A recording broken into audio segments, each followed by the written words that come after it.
नमस्कार, आप देख रहे हैं न्यूज बाय स्कोप। आपके साथ मैं हूं अनुष्का। बढ़ते हैं खबरों की ओर। बिहार विधान परिषद के सदस्य और बीजेपी नेता दिलीप जायसवाल को राज्य मंत्री का दर्जा दिया गया है। वहीं एमएलसी नीरज कुमार और रीना यादव को उप मंत्री का दर्जा दिया गया है। बिहार सरकार ने इस संबंध में अधिसूचना जारी की है। राज्य सरकार की ओर से जारी अधिसूचना में दिलीप जायसवाल को सत्तारूढ़ दल का उप मुख्य सचेतक मनोनीत किया गया है। वहीं नीरज कुमार और रीना यादव को सत्तारूढ़ दल का सचेतक मनोनीत किया गया है।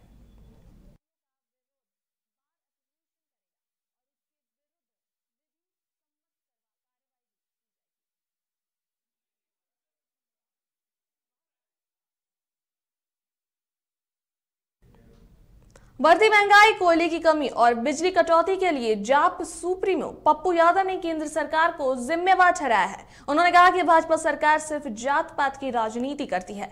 इससे देश के विकास और जनता से कोई मतलब नहीं है। आरएसएस, मोदी और बिहार का विपक्ष, ये सबसे बड़ा संकट मुद्दों पर, इशू पर, आम आदमी के जन पर, सवाल पर इस कंट्री में, देश में कभी बात नहीं होती है।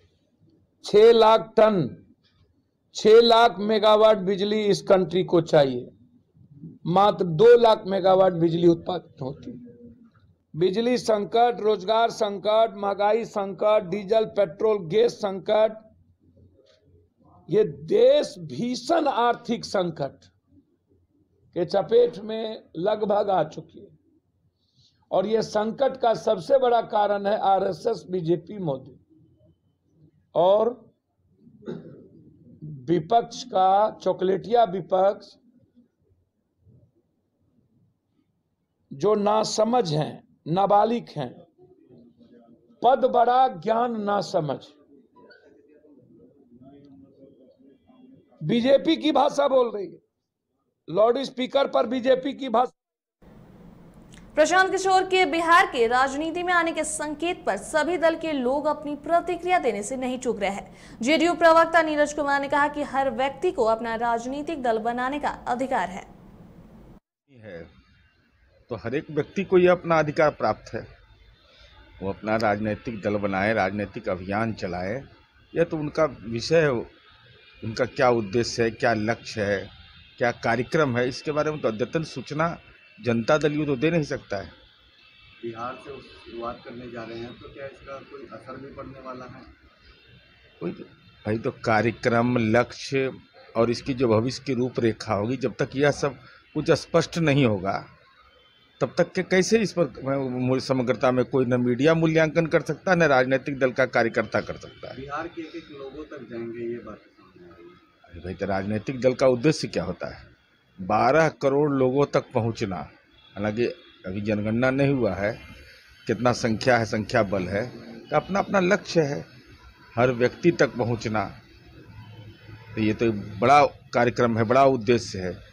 और देश के अंदर में हम समझते हैं कि पहला राजनीतिक दल हो जो यह कहे कि हम हर व्यक्ति तक पार्टी पहुंच जाएगी। कार्यक्रम के माध्यम से पहुंचता है, अपने नीतियों के बदौलत होता है। सरकार में अगर है तो अपनी भूमिका तय कर करके कल्याणकारी कार्यक्रम के लाभुक तक पहुंचना, लेकिन हर व्यक्ति तक पहुंचना, ये तो जब तक कार्यक्रम की रूपरेखा नहीं मिली।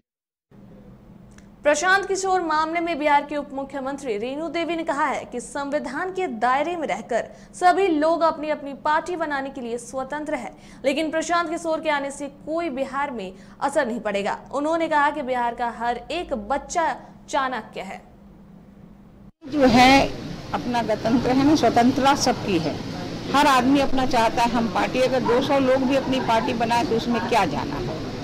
बस मनुष्य को देखना चाहिए। हमने तो यहाँ की जनता है, जनता को देखना है हमारा विकास का काम कौन करता है, जनता को कौन देख रहा है। और जो संविधान से हम बंधे हुए हैं उस संविधान का काम होना चाहिए। पार्टी बनाने के लिए तो बहुत सारे लोग आएंगे, इस तरह के बहुत सारे लोग हैं जिसका नाम हम नहीं रखना चाहते हैं। कोई असर नहीं पड़ने वाला है। बिहार की जनता जानती है और आज नहीं, ये बहुत दिनों से जानती है कि बिहार किस तरह से काम करता है, बिहार कितना उर्वरक है, बिहार के हमारे बच्चों पर कितना विश्वास है।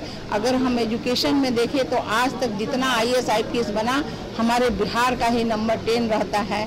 हम उद्योग में देखें, जैसे उद्योग अब धीरे धीरे उद्योग बीच में जिसके कालखंड में खत्म हुआ, लेकिन हम उद्योग को हम बढ़ा।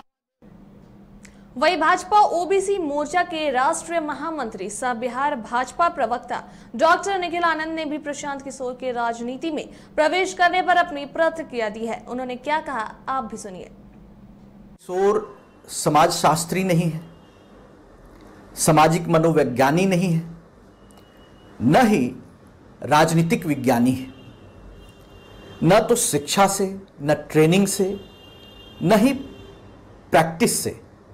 ये तीनों में से कुछ भी नहीं है। वे विशुद्ध रूप से एक पावर ब्रोकर हैं और इसी भूमिका में राजनीतिक दलाल के तौर पर देश भर में विभिन्न राजनीतिक दलों के लिए सक्रिय रहे। कई पॉलिटिकल पार्टीज के लिए वे ट्विटर, फेसबुक चलाते रहे। पहले भी उन्होंने घोषणा की राजनीतिक दल के लॉन्च करने की, लेकिन कर नहीं पाए। इस टाइम वो पॉलिटिकल पार्टी लॉन्च करने जा रहे हैं। उनको यही कहा जा सकता है कि लोकतंत्र में सभी कोई स्वतंत्र है अपना राजनीतिक दल चलाने के लिए, अपना चुनाव लड़ने के लिए। लेकिन इसके पहले भी पुष्पम प्रिया चौधरी का क्या हुआ? सारे कॉन्स्टिट्यूएंसीज में जमानत जब्त हो गई। और ऐसा प्रतीत होता है कि कुछ राजनीतिक दल प्रशांत किशोर को आगे करके राजनीतिक दल की लॉन्चिंग कराना चाहते हैं और इनकी भूमिका सिर्फ वोट कटवा की ही रहेगी। बिहार की जनता जागरूक है, बिहार की जनता सब जानती है और ऐसे लोगों को चुनाव आने पर, मौके पर उचित निर्णय लेकर उनको उनकी हैसियत बताना